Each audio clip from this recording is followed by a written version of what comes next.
सभी को नमस्कार। मैं राकेश कुमार शर्मा, सहायकाचार्य हिंदी, राजकीय महाविद्यालय बहरोड, अलवर, राजस्थान। आप सबका अपने YouTube चैनल पर स्वागत करता हूं, अभिनंदन करता हूं। आज हम मत्स्य विश्वविद्यालय के पाठ्यक्रम के अनुसार BA द्वितीय वर्ष हेतु निर्धारित नाटक एवं एकांकी विषय पर चर्चा करेंगे। इस विषय पर जो आज पर्दे के पीछे एकांकी का व्याख्या भाग चल रहा है उदय शंकर भट्ट जी का, उसी को हम एक बार पुनः आगे बढ़ाते हुए चर्चा जारी रखेंगे। मैं सीधे आता हूँ इसके व्याख्या भाग पर। आप अपनी पाठ्य पुस्तक निकालिए और सेठ और बड़ा मुनीम के बीच में क्या वार्तालाप हो रही है और उस वार्तालाप के माध्यम से हम देश की जो उस समय की जो दशा थी और किस तरह से जो भ्रष्टाचार था अपने चरम पर था, वो सारी चीज़ें हम यहाँ देख पाएंगे। देखिए, मैं सीधा बढ़ता हूँ आगे। सेठ कहता है, घूमता हुआ, हाँ ठीक है, बात ऐसी करो, तुम जानो कि आदमी गिरफ्त में न आए। तुमने ठीक कहा है, मैं सबको देख लूँगा। यानी व्यक्ति को इस तरह की बातचीत करनी चाहिए जिससे कि वो गिरफ्तार ना हो, गिरफ्त में ना आए, यानी पकड़ में ना आए। और जो स्थिति है वहाँ की आप देख ही रहे हैं कि किस तरह से बही खाते वगैरह भी बदले जा चुके हैं। सेठ कहता है, मैं सबको देख लूँगा। सामने खड़ा होकर जूतों की ओर इशारा करके, चांदी का चाहिए, वैसे इसे ऋषि मुनि भी छोड़ नहीं सके।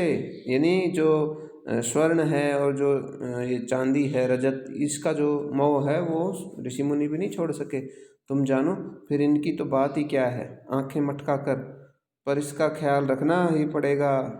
न हो 200-400 फेंक दो, इतने रुपए उसको घूसखोरी में दे दो, उसकी तरफ भी कुत्ते को रोटी का टुकड़ा डाल दो तो काटना क्या, भौंकना भी छोड़ दे। ये सब चीज़ें हम पहली व्याख्या में भी कर चुके हैं। चाचा जी कहा करे थे, रुपया कमाओ तो एक आना भूर्सी में दो। कैसे भला? 1 पैसा नौकर को बांटो और 1 पैसा फेंक कर अफसर का मुंह बंद कर दो।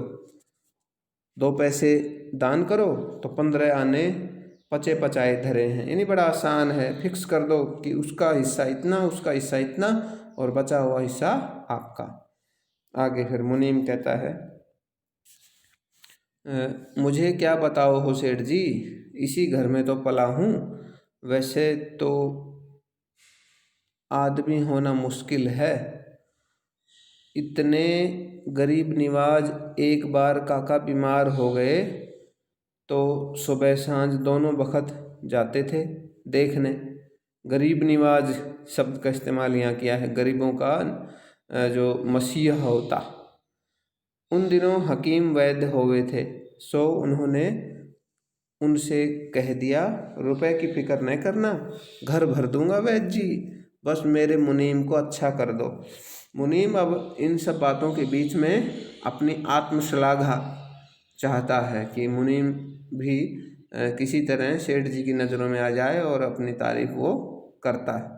सेठ, मुझे याद है, तुम्हारे ब्याह में ही सब कुछ अपने हाथ से किया है मैंने, सारी चीज़ें। मुनीम, घीसालाल, बहियों का क्या हाल है? घीसालाल, तैयार हैं, बस सब मामला रामधन जी कह रहे हैं डैश डैश डैश। सेठ, उस डॉक्टर को तो बुला घीसालाल, यह भी बड़ा कामचोर है। घीसा जाता, काम धंधा करेगा नहीं और चाहेगा कि तनख्वाह बढ़ जाए। देखिए, जो सेठ है मोटी संपत्ति का मालिक है, लेकिन फिर भी अपने जो जितने भी नौकर चाकर हैं या मुनीम है या डॉक्टर हैं, इन सब से बहुत ही कड़ाई से पेश आता है काम के मामले में। मेरी तनख्वाह तेजी से बढ़ा दूंगा, तनख्वाह, तेरी तनख्वाह चोर न हो कहीं का, मैं ज़रूर बढ़ाऊंगा तेरी तनख्वाह। मुनीम से, कोई और नहीं है क्या? यानी सेठ के जो लहजे में इस तरह की बात आप देख सकते हैं कि यदि कोई इससे सस्ता डॉक्टर मिल जाए तो मैं इसको हटा के उसको रख लूँ। यह तो घरेलू इलाज के भी काम का नहीं है। सेठ का वाक्य देखिए, इतने साल से वो इसका डॉक्टर है और आज वो कह रहा है कि ये तो घरेलू इलाज के काम का भी नहीं है। बाई को पिछले दिनों बुखार आया, वह भी नहीं उतार सका पर जब देखो इसका भी एक आदमी है इनकम टैक्स ऑफिस में। देखिए यहाँ डॉक्टर को ये हटाने की बात कह रहा है सेठ, लेकिन फिर उसे याद आता है कि इसका इनकम टैक्स ऑफिस में इसका एक आदमी है, वो शायद जो कर चोरी की है, जो गड़बड़ झाला किया है, उसमें सेठ की मदद कर सके, इसलिए डॉक्टर को वो नहीं निकाल रहा है। मुनीम, मुझे तो इसमें कोई चतुराई नहीं दिखती।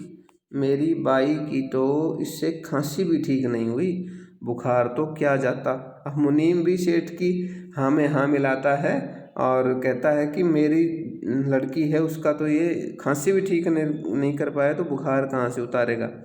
पर अब तो काम निकालना है सेठ जी, इसलिए गधे को भी बाप बनाना पड़ेगा।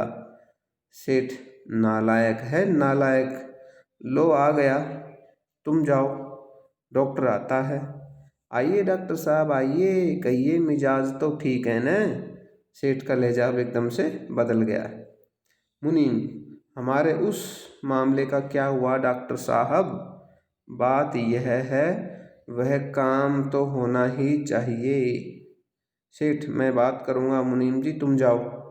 अब सेठ मुनीम को वहाँ से जाने की बात कह रहा है। मुनीम चला जाता है। सेठ, हाँ बैठिए, इधर बैठिए सोफे पर। अरे दीनू, देख सामने की दुकान से डॉक्टर साहब के लिए चाय वाय ला। अच्छा रहने दे, फिर से ही, फिर कभी ले आना। यानी एक बार वो उसका चाय वगैरह के लिए पूछता है और फिर अचानक से ही कहता है नहीं नहीं रहने दो, बाद में देख लेने। हाँ तो कहिए अस्पताल का क्या हाल चाल है? डॉक्टर, इस अस्पताल के कारण सारे देश में आपका नाम हो रहा है। मनुष्य के लिए तो सभी अस्पताल खोलते हैं, जानवरों के लिए भी सरकार ने अस्पताल खोले हैं, परंतु आपने पक्षियों और जानवरों दोनों के लिए अस्पताल खोला है, उससे सारी जगह आपका नाम है।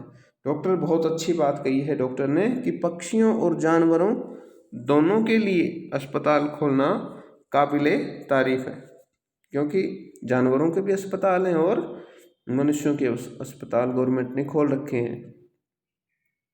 सेठ, खैर वह तो है ही, तो क्या हुआ, समाचार पत्रों में निकला है? डॉक्टर जी, यह लीजिए। आदर्श नामक समाचार पत्र ने लिखा है कि सेठ छीतरमल जैसा दानी परोपकारी व्यक्ति होना दुर्लभ है। कितनी अच्छी बात अखबार में वो लिखी हुई दिखाता है कि सेठ छीतरमल जैसा दानी परोपकारी व्यक्ति होना दुर्लभ है। विद्यार्थियों, आप देखिए छीतरमल का जो चरित्र है कैसा है, और यहाँ जो अखबार में उसकी क्या रिपोर्ट छपी है कि वो दानी है और परोपकारी है। यह पशु पक्षियों के चिकित्सालय के संबंध में एक लेख लोकपंच में निकला है। लोकपंच नामक जो पत्र है उसमें भी पशु पक्षियों संबंधित एक लेख वो दिखाता है। इसमें मेरी भी काफ़ी प्रशंसा की गई है। डॉक्टर ने कहा है कि मेरी भी इसमें जानकारी दी गई है। सेठ, आदर्श के संपादक को तो मैं जानता हूँ, उसे मेरी फर्म का विज्ञापन मिलता है। लोकपंच का संपादक कौन है?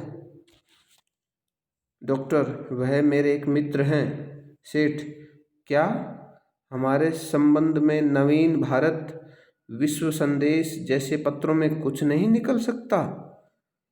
मेरा मतलब, बात का प्रसंग बदलते हुए एकदम से वो बात को बदल देता है। मतलब अस्पताल के संबंध में बराबर कुछ न कुछ निकलते रहना चाहिए। तुम्हें मालूम है, मैंने 30,000 रुपया खर्च करके अस्पताल का मकान बनवाया है। अब वो सेठ अपनी पूरी कीमत बता देता है उस अस्पताल की जो बिल्डिंग है, जो उसका ढांचा है, उसकी कीमत बता देता है। 15,000 की दवाइयाँ और 800-900 रुपये का खर्च ऊपर से आता है। लो काका जी आ गए, सब मिलकर इतना तो अब तक हो ही गया। अब देखिए जो सेठ है सेठ के पिता का भाई, यानी सेठ के जो पिताजी हैं उसका भाई, यानी उसका जो ताऊ हुआ, वो आ जाता है, जिसका देखिए उसका जो वेशभूषा किस तरह की है। सेठ के पिता के भाई जिसने शुद्ध मारवाड़ी वेश में तिलक लगाया हुआ है, माला हाथ में लिए हैं, लगभग 60 वर्ष की उम्र का, प्रवेश करता हुआ एकदम से, केवल मुंह में ही राम राम राम कहता हुआ और गौमुखी में माला फेरता हुआ चुपचाप आकर बीच की गद्दी के एक किनारे बैठ जाता है। रह रह कर गौमुखी हिलाता है। नाम है चांदीराम। उसका चित्रमल था सेठ का और इसका चांदीराम। चांदीराम कहता है, अस्पताल का क्या हाल है डॉक्टर साहब? राम राम राम राम राम। डॉक्टर जी ठीक ही चल रहा है। इस समय 2 बैल, 7 घोड़े, 2 गधे, 15 कबूतर, 4 बटेर, 2 तीतर और 100 चिड़ियाएँ हैं। यानी उसने, डॉक्टर ने जितने भी पक्षी हैं और जितने भी पशु हैं उन सब की वास्तविक संख्या यहाँ प्रस्तुत कर दी है। उनमें 10 कबूतरों, 1 बटेर, 3 तीतरों और 40 चिड़ियों का इलाज चल रहा है। एक बंदर भी आज दाखिल हुआ है, सवेरे ही उसका ड्रेसिंग हुआ है। पशु ठीक हो रहे हैं। यानी जो अस्पताल है उसका जो परिणाम है वो संतोषजनक है। चांदीराम, सवेरे जब मैं मंदिर से लौटकर गया तो वहाँ कोई भी नहीं था। राम राम राम जपना, राम राम जपता रहता है वो। सेठ, देखो डॉक्टर, मैंने सुना है तुमने अपनी प्रैक्टिस भी शुरू कर दी है। यह ठीक नहीं है। 150 रुपया नकद तनख्वाह का मिले है, फिर उसी में गुजारा करो। तुम जानो तुम्हारा मुफ्त में थोड़े ही आवे है। कि सेठ स्पष्ट कह देता है कि 150 रुपये मिलता है, इसलिए तुम्हें हम कहीं भी ओवर टाइम नहीं करने देंगे, अपनी प्रैक्टिस भी नहीं करने देंगे। चंदीराम, इसका मतलब तो यह है कि बीमारों का इलाज ठीक नहीं होता। राम राम राम जपना। यानी चांदीराम का कहना है कि व्यक्ति लोग तुम्हारे पास आते हैं इलाज कराने अपने पशु पक्षियों का, तो इसका मतलब हमारी जो अस्पताल है उसमें इलाज ठीक नहीं हो रहा। डॉक्टर, अस्पताल तो 8 बजे खुलता है। वैसे आपने कहा था कि अस्पताल के बाद प्रैक्टिस कर लिया करो। वही करता हूँ। आजकल 150 में गुजारा भी तो नहीं होता। इतना बड़ा परिवार है, मकान का किराया भी मारे डाल रहा है। यदि, चांदीराम बीच में ही टोकता है, पर अब तो रोगियों की संख्या इतनी है कि तुम्हें फुर्सत ही नहीं मिलती होगी। साफ है बीमारी का ठीक से इलाज नहीं होता होगा। बात भी सही कही। एक तरफ तो सेठ एकदम सही बात कह रहा है और सेठ का जो काका है चांदीराम भी सही कह रहा है कि बीमारी का इलाज नहीं हो रहा ठीक से, इसलिए रोगियों की संख्या बढ़ रही है। सेठ, 150 मैंने इसलिए दिए कि तुम मन लगाकर काम करोगे। वैसे एक डॉक्टर 125 लेने को भी तैयार था। सेवा का काम है, इसलिए थोड़ा सा सेवा का भाव भी रखो। चांदीराम, सेवा का भाव रखो डॉक्टर साहब, स्वर्ग मिलेगा, स्वर्ग। राम राम राम राम राम राम जपना। डॉक्टर, कुछ चुपचाप रहकर पेट नहीं भरता सेठ जी, नहीं तो हम भी सेवा ही करते हैं। इस तरह का जो ये वार्तालाप है आप विद्यार्थियों देखेंगे, जो आपके बिल्कुल अब स्पष्ट समझ में आ रहा है कि एक तरफ सेठ और उसका जो काका है चांदीराम, वो दोनों परमार्थ की बात करते हैं, दूसरे की भलाई की बात करते हैं, और दूसरी तरफ वो बहुत बड़े घूसखोर हैं, भ्रष्टाचारी हैं और सारा काला धन उनके पास रखा हुआ है। तो अब धीरे धीरे आगे जैसे ही एकांकी बढ़ेगी वैसे वैसे इनके जो गड़े हुए जो मुर्दे हैं वो सारे उखड़ेंगे और इनकी सच्चाई भी हमारे सामने आती चली जाएगी। चलिए, आज का जो व्याख्या भाग है वो मैं आज यहीं समाप्त करता हूँ। आप ऐसे ही हमारे YouTube चैनल पर बने रहें। तब तक के लिए जय हिंद, जय भारत।